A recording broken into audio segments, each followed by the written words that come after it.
Olá, o Agenda Econômica está começando e começa com uma boa notícia. A safra nacional de grãos deve superar 242 milhões de toneladas. Esse número representa um crescimento de mais de 57 milhões de toneladas em relação ao que foi colhido em 2016. E o melhor disso tudo é que esse crescimento foi baseado principalmente em ganhos de produtividade e não em aumento da área plantada. Para a gente tentar entender esse crescimento de 31% na safra, o Agenda Econômica convidou Alan Malinsky, que é assessor técnico da Confederação de Agricultura e Pecuária do Brasil, a CNA. Seja bem-vindo, Alan. Ok, obrigado, Luizio. É um prazer estar participando do programa com vocês. Alan, eu abro essa nossa conversa pedindo a você que tente explicar como é que o setor teve um crescimento tão expressivo em 2016. Ok, essa safra, nós vamos chegar nesse recorde de produção, principalmente por dois motivos. O investimento em tecnologia pelo produtor e as condições climáticas. As condições climáticas foram ideais desde o plantio da soja lá em setembro do ano passado, que as chuvas vieram no período ideal, onde o produtor conseguiu plantar a soja no período ideal. As condições climáticas foram perfeitas, não tivemos problemas de pragas e doenças além do normal, então o produtor não precisou fazer aplicações extras, não tivemos esses problemas. A safra conseguiu ser colhida no momento certo também, e onde nós entramos com a safrinha, a segunda safra, o milho, o algodão, os cereais de inverno, que também favoreceu com que essa segunda cultura, sendo implantada na janela ideal, ela consegue esses bons índices de produtividade como aconteceu. Tanto é que nós estamos tendo esse recorde de produção de milho safrinha, Então, as condições climáticas foram perfeitas. E o produtor fazendo a sua parte, investindo em tecnologia, a produtividade acabou correspondendo. São Pedro, então, foi fundamental nessa super safra. Parece que a gente teve mais chuvas no Cerrado e isso beneficiou principalmente as culturas de milho e soja. Sim, sim. As condições foram perfeitas. Tanto é que o excesso de chuva aconteceu no Mato Grosso, no período da colheita, ali em meados na primeira quinzena de fevereiro, onde atrapalhou um pouquinho o andamento da colheita. Mas foi muito pontual esses problemas, que lá a gente tem esse problema de invernar uma semana ou duas, como a gente fala, que chove constantemente. Mas mesmo assim o produtor conseguiu tirar o produto no momento ideal, sem muitas perdas de qualidade também, e conseguiu implantar a safrinha no período ideal. Então a gente vê que as produtividades foram recordes praticamente em todos os estados, justamente por isso. A gente teve ganhos de produtividade espetaculares, principalmente no que diz respeito a milho e soja, mas outros produtos também tiveram um desempenho acima do esperado. Parece que até o café, que esse ano deveria ser uma safra menor, em função daquele revezamento a cada 2 anos, até o café está tendo uma colheita superior à de outros anos. Sim, a gente vê que os índices de produtividade foram excelentes, tanto para o arroz no sul também foi muito bom a produtividade de arroz. O algodão está sendo uma das melhores safras de algodão também, tanto em quantidade como em qualidade. Então, o produtor de algodão, depois de umas 3 safras frustradas, conseguiu se recuperar com essa excelente produção que está finalizando a colheita agora. O café também, nós passamos por um ano ruim, a safra passada, e esse ano, por mais que tínhamos essa expectativa aqui, principalmente no sul de Minas, onde tivemos uns problemas pontuais, mas a gente viu que no restante das regiões o café também correspondeu com essas boas produtividades. Então, foi uma safra, podemos dizer assim, boa para praticamente todas as culturas. Agora, no que diz respeito aos preços, a gente já está no final da colheita. Café eu sei que está em baixa. E a gente tem um grande problema no Brasil que é de silagem. Quer dizer, o produtor praticamente tem que colher e vender. Não tem como silar e esperar a melhora do preço, Como é que está isso para o agricultor? Nós fizemos um estudo com relação ao armazenamento no Brasil, a capacidade de armazenamento estático. A gente percebe que hoje nós estamos com uma defasagem então, de 40%. Então isso é gravíssimo. Falando agora do Mato Grosso, o pessoal colheu uma super safra de soja. O preço acaba caindo. Então o produtor, vou dar um exemplo, se programou em vender 60 sacas por hectare. Só que como a produtividade foi excelente, ele colheu 70. Sobrou 10 sacas que, devido ao preço estar muito baixo, ele vai segurar um pouquinho para tentar esperar o momento ideal para vender. Guardou a sua soja e com essa superprodução de milho, ele não tem onde guardar, porque o armazém que tem um pouco de soja você não consegue pôr o seu milho. Tanto é que a gente tem visto muitos casos de o milho sendo armazenado a céu aberto, né? E aconteceu essa semana uma chuva fora de época no Mato Grosso, a qualidade desse milho vai ser seriamente comprometida. Se o produtor não passar rapidamente esse milho no secador de novo, ele vai perder muito produto, né? Então, a gente vê que os preços estando baixos, o produtor sem essa capacidade de armazenamento, ele acaba perdendo. A gente vê que esse problema está acontecendo no Mato Grosso, Goiás, Mato Grosso do Sul. E, então, num ano que nós deveríamos estar comemorando esses bons números de produtividade, a gente acaba se deparando com esses problemas. A gente vê que a rentabilidade do produtor acaba se perdendo por essa má infraestrutura que nós temos, né? Agora, principalmente em logística, né? Essa infraestrutura de silagem, normalmente ela é provida pelo governo, né? E a iniciativa privada, ela não deveria ter um papel maior nesse tipo de armazenamento desses produtos, principalmente porque isso, teoricamente, é um bom negócio. Sim, mas hoje mudou, né? Antigamente a Conab tinha muitos armazéns em várias regiões que operavam no armazenamento de grãos. Hoje praticamente esses armazéns estão inoperantes, estão sucateados, muitos nem operando estão mais, porque para fazer a manutenção dele acaba sendo muito caro, então o produtor, vale mais a pena até o governo vender e construir um armazém novo. Então, eles estão inoperantes. Quem investiu realmente foi a iniciativa privada, digamos assim, o produtor, né? Tivemos umas linhas de créditos que incentivou o crescimento de armazenamento. 2011, 2012, com o PCA, o Programa de Construção de Armazéns, onde os juros estavam baixos, então a gente viu que cresceu consideravelmente a nossa capacidade de armazenamento. Mas nesses 3 últimos anos, essa taxa de juros foi a 8,5%. Aí isso inviabilizou o produtor continuar investindo em armazéns, né? Mas nesse último plano safra, que foi lançado agora em maio, né, ele já veio com uma taxa de juros a 6,5%. Então, acreditamos que esse ano o produtor deve voltar a investir em armazenamento de novo. Passando por esse problema com a falta de armazenamento e com essa taxa de juros favorável, eu acho que a gente deve voltar a crescer, né, aumentar a nossa capacidade. E isso é uma questão estratégica. E tem, né, dinheiro disponível para essa linha de crédito para armazenamento? Tem em torno de 1,2 bilhões. Então, a gente foi disponibilizado e o produtor tem ido atrás para acessar essa linha de crédito. O período de pagamento é 15 anos, com 2 anos ou 3 de carência, né? Então, isso faz com que o produtor tenha esse incentivo de buscar, por mais que nós passamos por um período de crise, onde o produtor acabou se endividando, que nós passamos por umas 2 safras de problema climático, problema de preço, de venda e tudo mais, onde o produtor se descapitalizou um pouco também. Mas acreditamos sim, com essa safra boa que passamos, o produtor está mais animado também, ele deve voltar a investir sim, em armazenamento. Financiamento ao plantio e à colheita esse ano chegou na hora certa, na quantidade certa, na taxa de juros aceitável para o produtor? Sim, nós esperávamos até uma queda de juros um pouco maior, de 9,5% para 8,5%. Né? Mas pelo menos o pré-custeio ele começou a ser liberado um pouco antes, para o produtor traçar, né, ter essa previsibilidade aí de se programar um pouco mais antecipadamente, até no momento que os fertilizantes estavam um pouco mais baratos, os defensivos também, ele veio no momento ideal, o produtor teve acesso, conseguiu investir e planejar a próxima safra. O que deu uma segurada foi o restante dos seus insumos, a compra do restante, porque nesses últimos meses a gente viu que a soja caiu consideravelmente, o milho também, e é nesse momento que o produtor ele acaba comercializando o restante da sua cultura, do seu produto, para finalizar o pacote em insumos, como dizemos, né? Então, mas a gente vê sim que tem andado bem, tem melhorado. Nesse último ano o crédito foi disponibilizado um pouco antes, sim. Agora, essa boa notícia do setor agrícola é uma boa notícia para toda a economia. O PIB da agricultura corresponde a 22%, 23% do PIB brasileiro como um todo. Agora, qual deve ser o impacto dessa super safra no crescimento do PIB brasileiro? Você já tem aí alguma projeção, Alan? A gente tem trabalhado com esses números ainda, mas a gente espera finalizar a safra para tentar compilar melhor esses dados. Mas a gente vê que o reflexo é instantâneo. Eu lembro o ano passado que nós vínhamos discutindo, tivemos um problema de seca que prejudicou muito o feijão, o arroz, que isso foi diretamente para a cesta básica, aumentou consideravelmente, né? Esse ano tivemos uma excelente produção de soja, de arroz, uma excelente produção de feijão também. Então, a gente vê que o preço está mais acessível na gôndola do supermercado também, né? Assim como na carne também, né?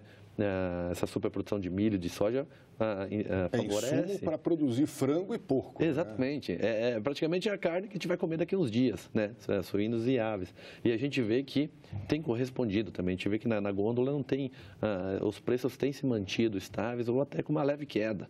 Passamos por esse problema da carne fraca e tudo bem, mas essa outra questão, mesmo se não tivéssemos esse problema, essa oferta maior de alimentação, a suplementação para a nossa cadeia de proteína animal, favoreceria também a queda desses preços. Então, a gente vê que está totalmente interligado.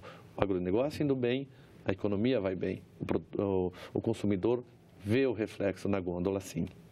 E o setor agropecuário tem o que a gente chama de cadeia longa, né? Quer dizer, quando ele vai bem, ele compra mais equipamento, ele compra mais fertilizante, ele compra mais semente, ele emprega mais, e isso é bom para todo mundo, né? Quais são as perspectivas para 2018? Quer dizer, o agricultor, ele começa a olhar para o próximo ano otimista? Sim, a gente vê, a safra passada que passamos por esse problema, mesmo com problema, o agronegócio continuou contratando. Então, a gente vê agora com essa melhoria da economia, com essa super safra entrando, isso traz ânimo para o setor. Até vimos conversando ontem que o produtor, é melhor o produtor estar com excesso de produto na mão, por mais que os preços estejam baixos, mas você consegue contornar isso, consegue vender, segurar um pouquinho mais o produto, né?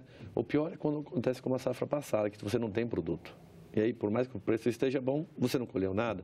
Então, a safra já te frustra até para o planejamento da próxima. Mas então a gente vê que essa super safra trouxe ânimo, sim. A gente vê que até o investimento em maquinário agrícola, o produtor que estava precisando trocar as máquinas, ele vê que é um bom momento, porque ele passou por esse momento bom e as perspectivas climáticas para a próxima safra também indicam um clima bom, como foi.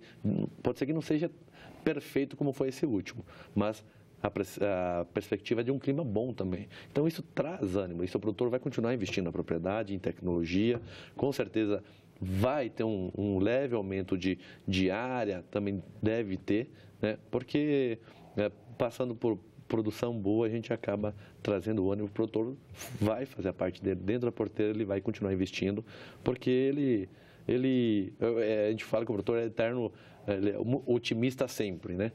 Por mais que passa por problemas climáticos, no ano seguinte ele vai lá, investe, planta a mesma área, ou investe um pouco mais, porque depende disso, é isso que ele sabe fazer, e muito bem. Então... Você citou rapidamente aí a Operação Carne Fraca, não é esse o foco, mas o setor internacional, ele está promissor para o agricultor brasileiro? A gente vê que a atuação do governo rapidamente conseguiu contornar. Nós vimos que, por mais que teve um impacto de redução nas exportações inicialmente, mas depois recuperamos, o mercado já está estabilizado, né? A atuação aqui dentro trazendo, tentando penalizar os culpados, isso mostra transparência com que é tratado o setor. Isso, acho que isso é fundamental para o comprador externo. Então, a gente vê que o ânimo permanece bom e a gente deve, sim, continuar ganhando mercado e continuar exportando como vínhamos. No que diz respeito a outros produtos, como soja, milho, café, suco de laranja, eu sei que o café não está com preço muito bom, mas está tudo indo bem para o Brasil, para os produtores brasileiros lá fora? Sim, o que a gente tem visto é isso, por mais que passamos por alguns problemas pontuais, mas a gente vê que as cadeias, de uma forma geral, elas estão ainda conseguindo ter uma rentabilidade. É muito cíclico isso, entendo que a rentabilidade é um pouquinho melhor, um ano um pouquinho pior, mas a gente vê, sim, que de uma forma geral, o setor todo tem conseguido, né, nessa última safra, principalmente, ter obtido uma rentabilidade positiva. Coisas que não aconteceram nos 2, 3 últimos anos, justamente por essas frustrações de safras, né? Agora, o que mais impressiona é a profissionalização desse setor, né? A agricultura brasileira está se tornando cada vez mais profissional, né? Como é que a gente chegou até isso?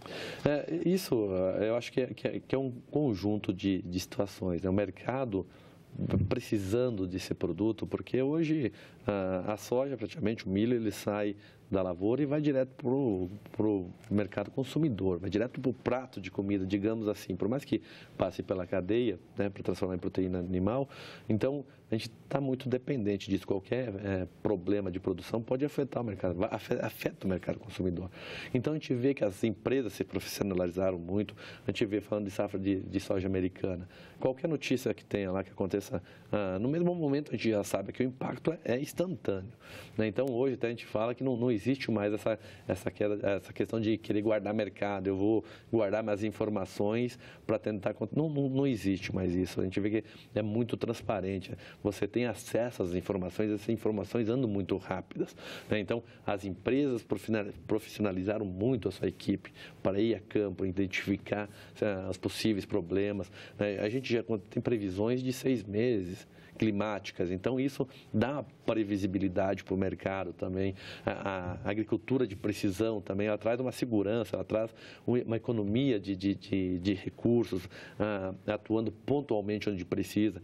Então a gente vê que essa questão o avanço que nós tivemos na tecnologia está se refletindo no campo também. Então, a gente vê que todo o setor acaba ganhando com isso, né? Pois é, vocês estão falando aí do avanço da tecnologia, né? Saber plantar na hora certa, no momento certo, ter previsibilidade de tempo de até 6 meses, ter a melhor semente, o melhor defensivo. Quer dizer, construir isso não foi algo que aconteceu de um dia para o outro, né? Não, isso foi, a gente vê que foram etapas, né? A gente pode destacar que o nosso plantio antigamente era um plantio convencional. O produtor tinha que fazer 3 operações de gradagem, aragem, para depois vir plantar, né? Então, o gasto de combustível era muito grande, maquinário, mão de obra. Chegamos com o plantio direto, já tiramos umas 2 operações do campo, né?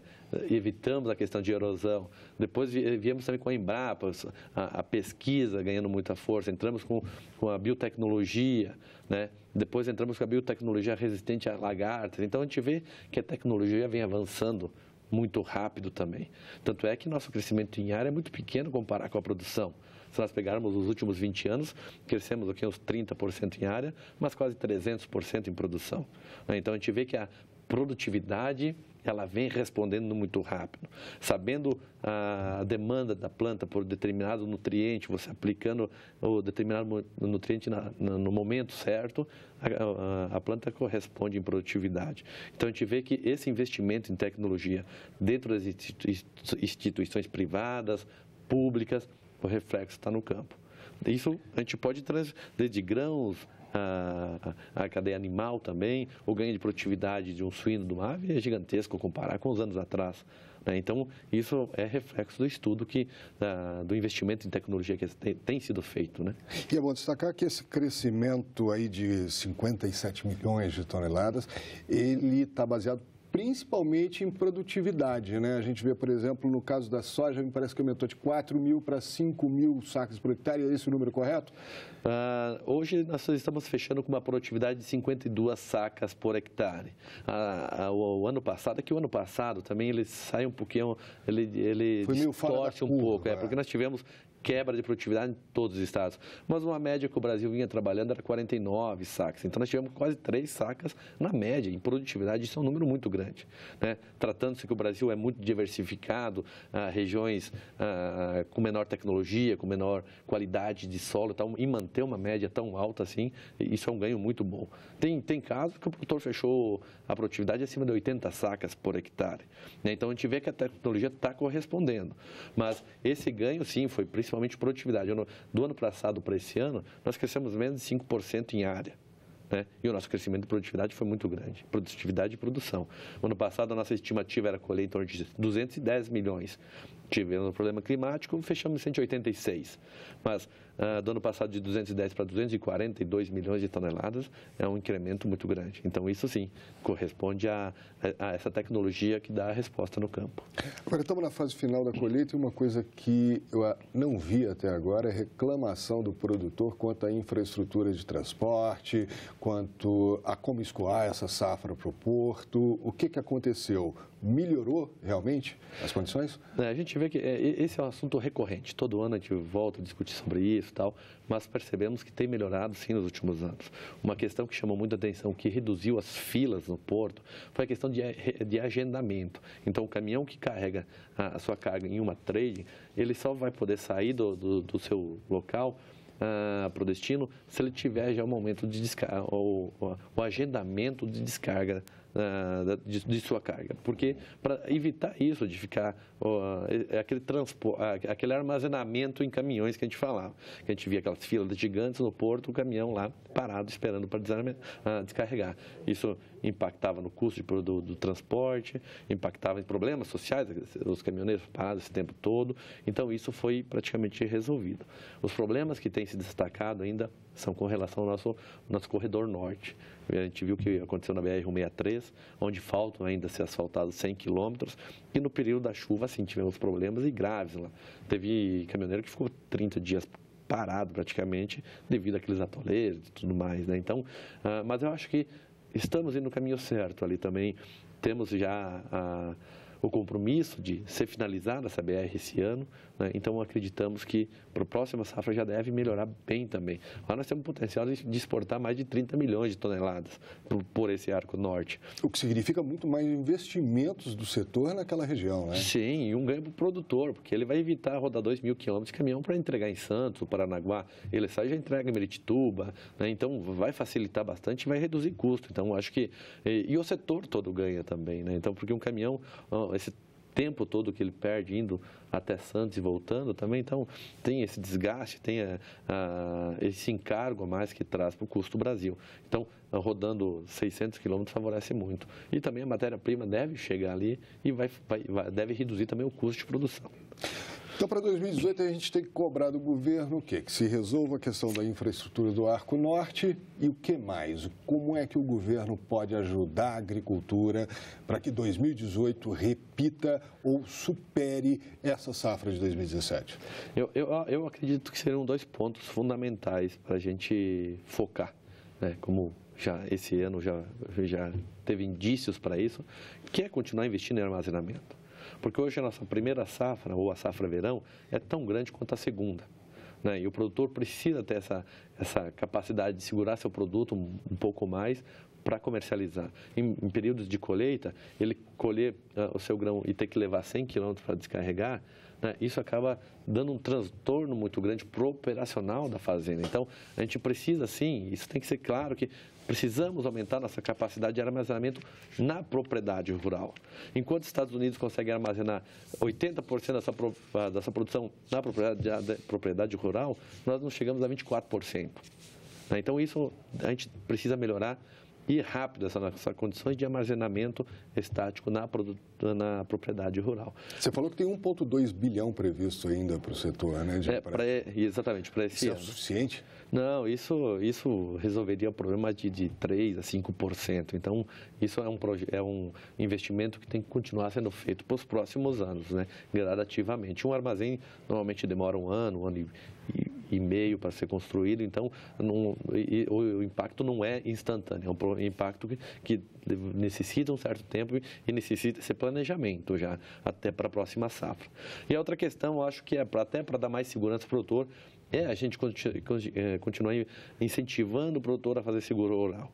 A gente ter crédito disponível para fazer o seguro rural, porque aí você dá uma garantia para o produtor, né? O produtor respeitando as condições que é plantar dentro do zoneamento agrícola, plantar as variedades indicadas, ele precisa ter essa segurança do seguro rural. Porque a gente não vai passar o que passamos nos últimos anos, onde quebra a safra, a gente precisa vir aqui, tentar renegociar as dívidas, porque nós não temos, o produtor não vai conseguir nem pagar suas contas, nem o custeio que ele obteve. Então, eu acho que o seguro rural é outra ferramenta que a gente deve, o quanto antes, investir mais nisso e desenvolver até mais essa ferramenta. Muito bem. Alan Maniz, infelizmente o nosso tempo acabou. Eu agradeço muito a sua presença na Agenda Econômica e desejo sorte para todo o setor, porque isso beneficia todo mundo, né? O Brasil inteiro. É um setor que vem crescendo, que vem contratando. Eu acho que a expectativa é essa. Passamos de uma safra muito boa e o ânimo para a próxima vai ser muito bom também. Acreditamos que vamos crescer e com certeza, dentro da porteira, o produtor está fazendo a parte dele muito bem feita. Maravilha. E você, telespectador, se quiser rever este programa ou indicar para alguém, acesse a nossa página na internet, senado.leg.br/TV. Para mandar suas sugestões e comentários, ligue 0800 61 2211. A ligação é gratuita. Ou mande uma mensagem para o nosso WhatsApp, 61 99 966 1616. Obrigado pela sua audiência e até o próximo Agenda Econômica.